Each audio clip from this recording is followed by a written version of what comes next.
Bom dia. Hoje é domingo, 19 de abril. O texto diário de hoje é baseado no livro de Provérbios, capítulo 23, versículos 15, que diz: "Se o seu coração se tornar sábio, meu coração se alegrará." O conteúdo de hoje é baseado no texto diário do site jw.org. Você pode acessar a fonte original clicando no link que está na descrição deste vídeo. Bom, entrando agora no nosso mergulho profundo no material de hoje, a gente geralmente associa muito a palavra regra com, sei lá, uma completa falta de diversão, né? Ah, total. A ideia mais comum por aí é que para ser feliz de verdade, para ser livre, a pessoa tem que quebrar os padrões, sabe? Seguir só os próprios instintos. Isso. Mas, olha, e se eu dissesse que seguir à risca um conjunto bem específico de regras é, na verdade, a única fórmula matemática garantida para a verdadeira alegria? Nossa, é uma afirmação bem ousada e bate de frente com quase tudo que a cultura moderna ensina pra gente hoje em dia. Bate muito de frente. Mas quando a gente analisa os princípios das fontes de hoje, é exatamente essa dinâmica que a gente encontra. Existe toda uma engenharia oculta, uma mecânica profunda por trás da obediência que nós quase nunca paramos para observar de perto. E é exatamente essa engenharia que a gente vai desmontar e entender hoje. Porque, assim, a teoria soa super bem no papel. Mas como isso funciona na prática, no meio do caos da nossa vida real? Para começar, a pesquisa de hoje leva a gente de volta para o primeiro século, mais especificamente para a terceira carta do apóstolo João. E o cenário lá não era nada tranquilo. Nem um pouco. Longe de ser um ambiente de paz perfeita, tinha uma divisão bem séria acontecendo. Sim, algumas pessoas estavam espalhando ensinos falsos e, causando uma confusão gigantesca dentro da congregação. Se a gente fosse usar uma ilustração, é como se a congregação fosse um navio enfrentando uma tempestade terrível. E com direito a motim no convés. Exato, um motim completo. E, de forma bem surpreendente, no meio de toda essa tempestade, João escreve que a maior alegria dele era ouvir que os filhos espirituais continuavam andando na verdade. É muito interessante isso. Mas espera um pouco. Vamos analisar essa atitude de João. Porque, pensa bem, se o navio está afundando, se tem um motim rolando e tudo está um caos, focar na alegria de ver 3 ou 4 tripulantes que ainda estão seguindo o mapa original... Parece meio desconectado da realidade, né? Pois é. Não soa um pouco como uma positividade tóxica? Aquela coisa de ignorar que a água está entrando no barco e focar só no lado bom? Olha, é uma excelente provocação, mas não é ignorar a tempestade de jeito nenhum. É reconhecer que a âncora tá lá, suportando a força das ondas. A gente precisa se colocar no contexto histórico daquela época. Verdade. A realidade deles era bem diferente da nossa. Muito diferente. No primeiro século, as congregações eram grupos pequenos, super vulneráveis, sabe? Bem isolados. Não tinha comunicação instantânea, não tinha internet.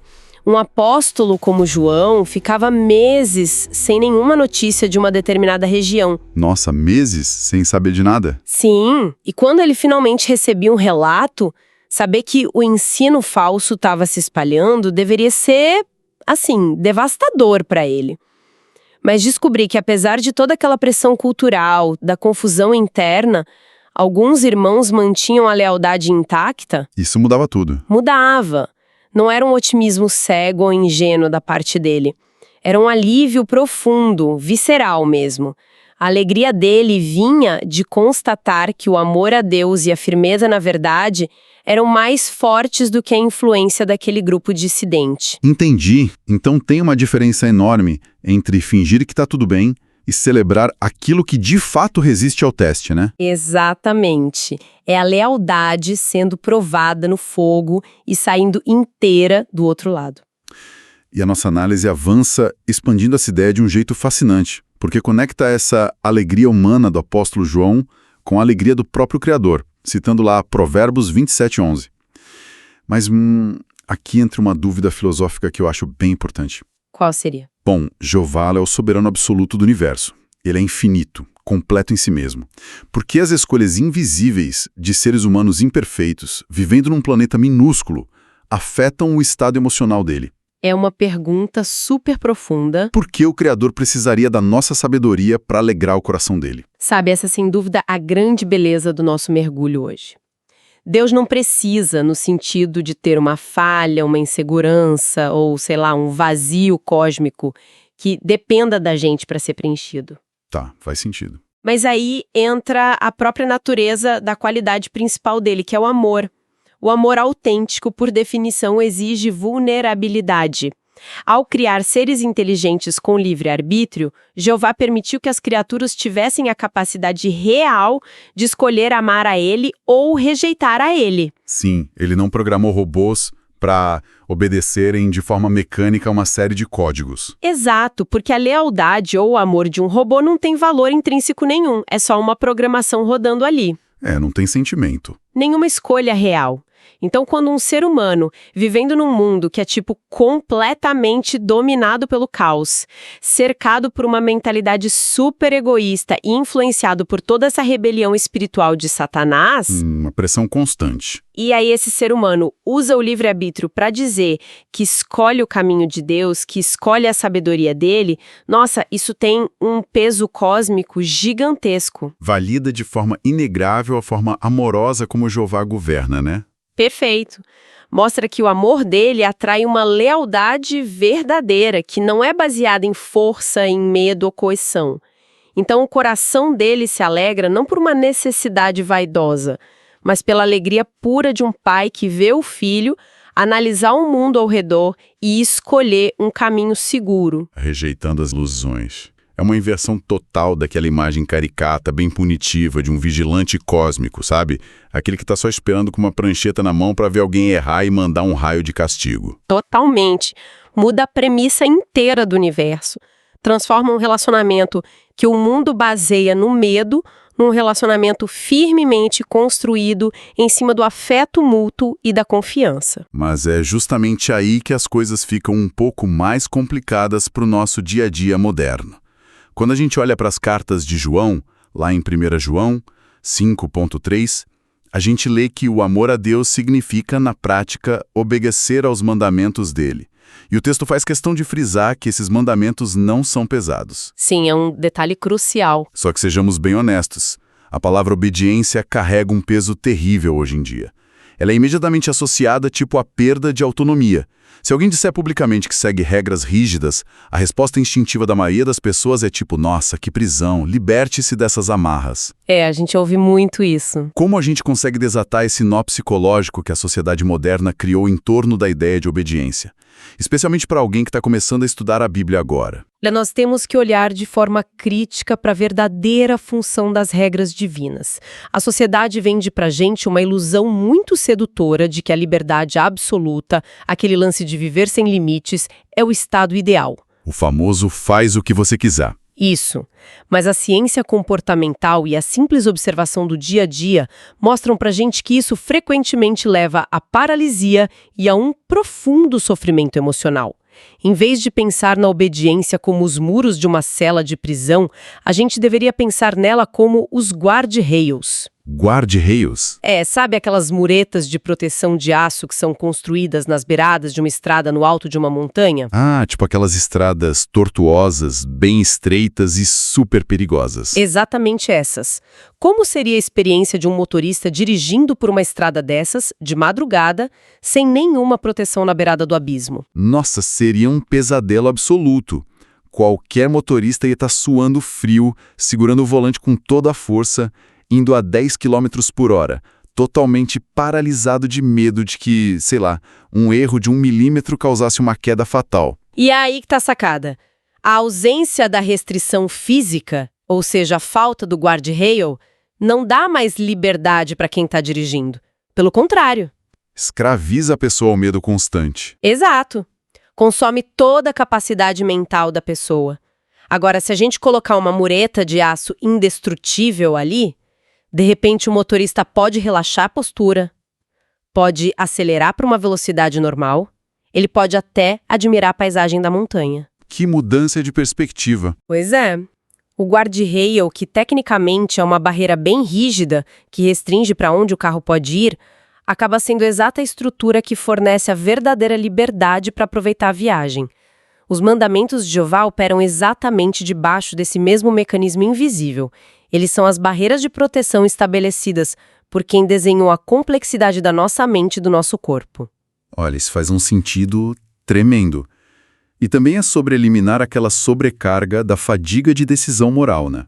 Com certeza. Se o ser humano tivesse que acordar todo santo dia e calcular do zero as consequências de longo prazo de cada pequena escolha ética, financeira, emocional... A gente ia simplesmente entrar em colapso. Total. E é por isso que rejeitar as tentações vazias do mundo e seguir esses limites tão claros resulta nessa alegria que o texto menciona. E acho que vale a gente definir isso bem. A alegria bíblica não é necessariamente um estado de euforia contínua. Não é ficar rindo à toa o tempo todo.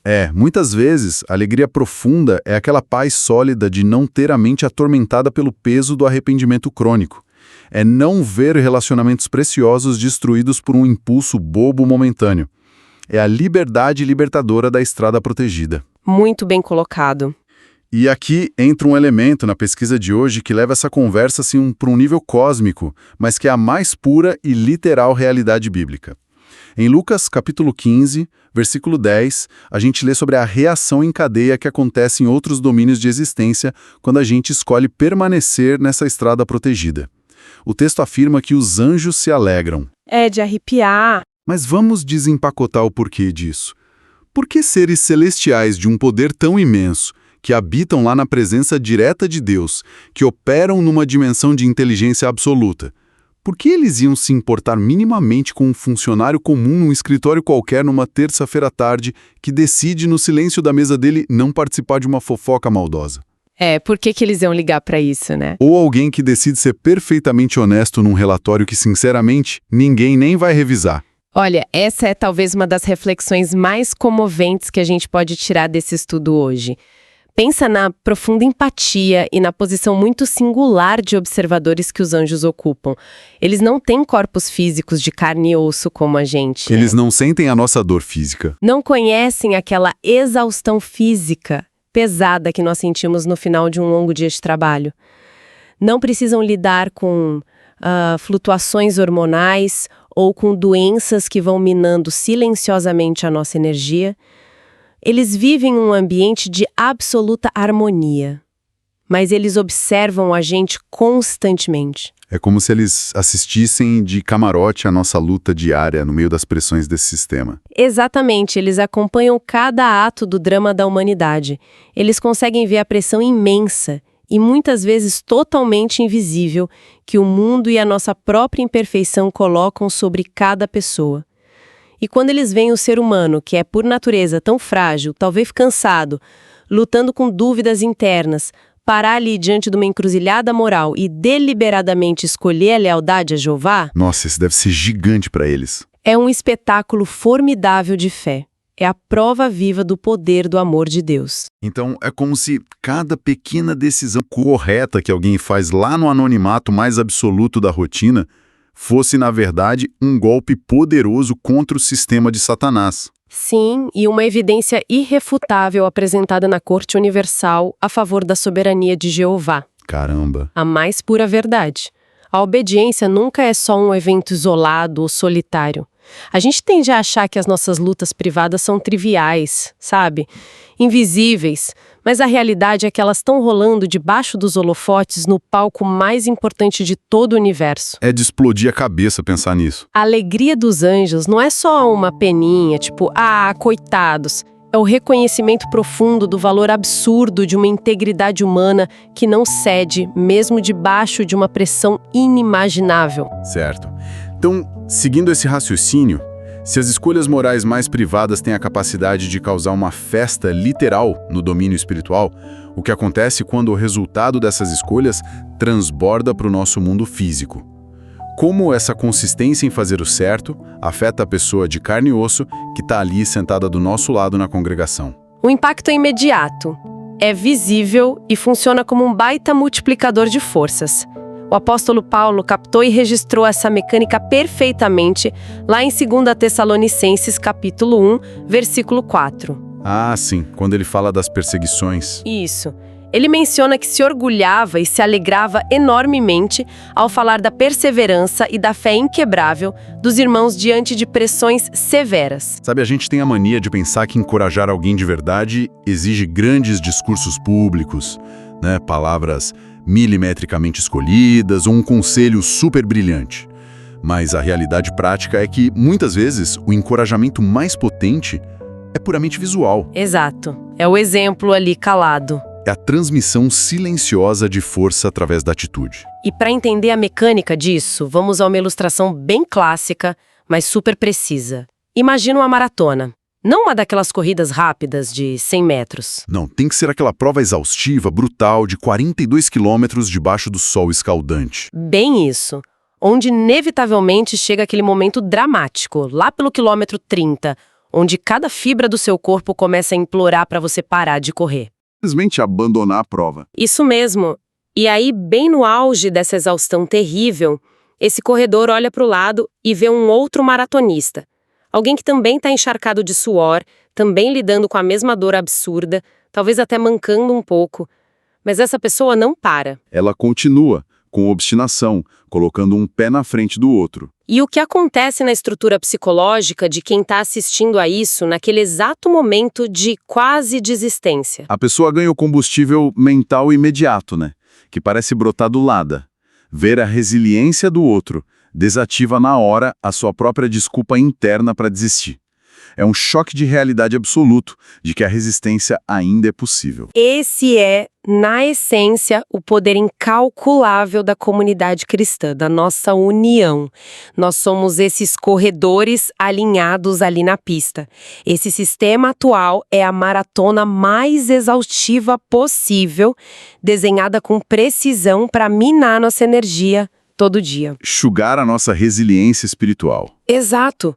Quando algum membro da congregação enfrenta um problema grave de saúde ou lida com uma perda financeira terrível ou suporta oposição forte na família e ainda assim aparece fielmente lá na reunião Ou continua participando ativamente da pregação, mesmo que de um jeito mais modesto. Pois é, isso não passa batido. Envia uma mensagem silenciosa, mas muito forte para todo mundo ao redor.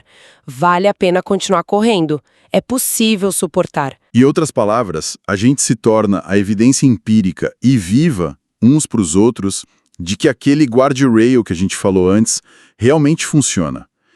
E isso simplesmente destrói a mentira do mundo de que a fidelidade é, sei lá, um padrão impossível de manter na vida real. E fortalece um amor fraterno de um jeito muito sólido. Porque a teoria nos diz o que a gente deve fazer, mas o exemplo prático dos nossos irmãos suando ali na mesma corrida prova pra gente que é possível fazer.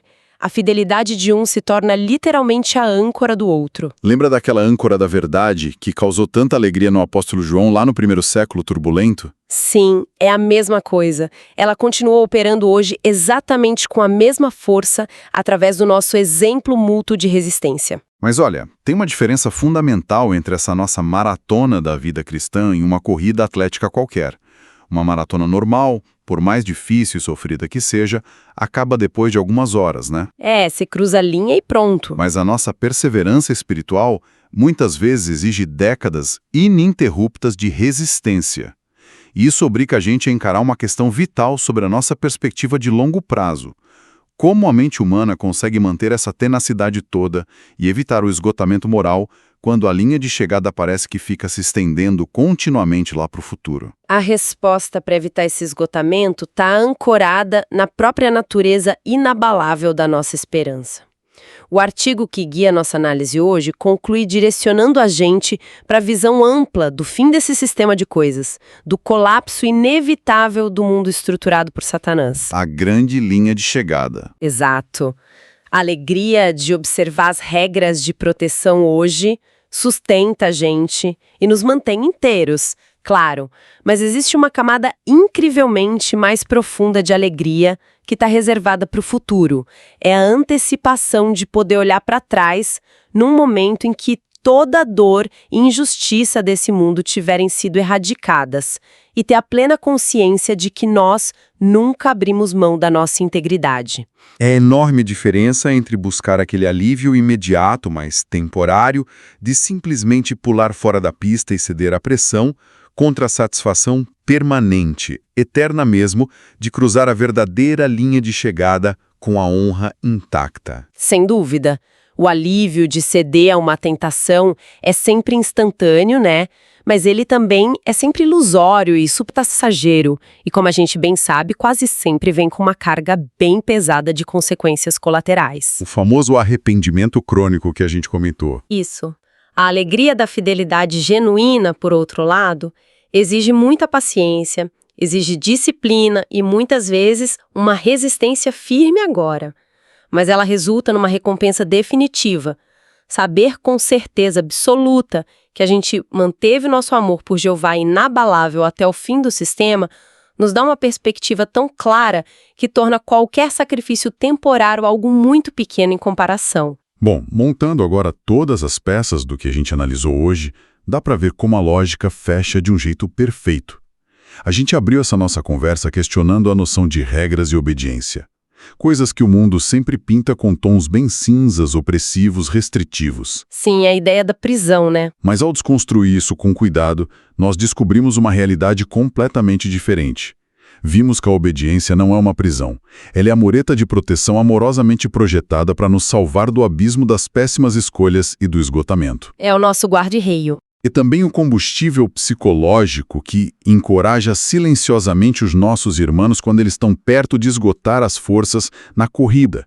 É um espetáculo constante de lealdade que prende a atenção e, olha só, causa celebrações literais lá no céu entre anjos perfeitos. É muito forte pensar nisso. E, no ponto mais alto de todos, é a demonstração tangível de um amor que tem a capacidade real de alegrar o próprio coração do Criador do Universo. E absorver toda essa magnitude deixa a gente com uma última reflexão mental que é indispensável para colocar tudo isso em prática na vida real. Qual seria? Bom, se agora nós temos total consciência de como essa engenharia oculta da obediência opera, se a gente entende perfeitamente que um simples, firme e bem privado não a uma tentação qualquer hoje carrega um impacto que atravessa os céus, valida a soberania divina e injeta ânimo em quem está do nosso lado, a grande pergunta é: como esse conhecimento deve transformar de imediato a maneira como a gente vai reagir ao nosso próximo grande desafio?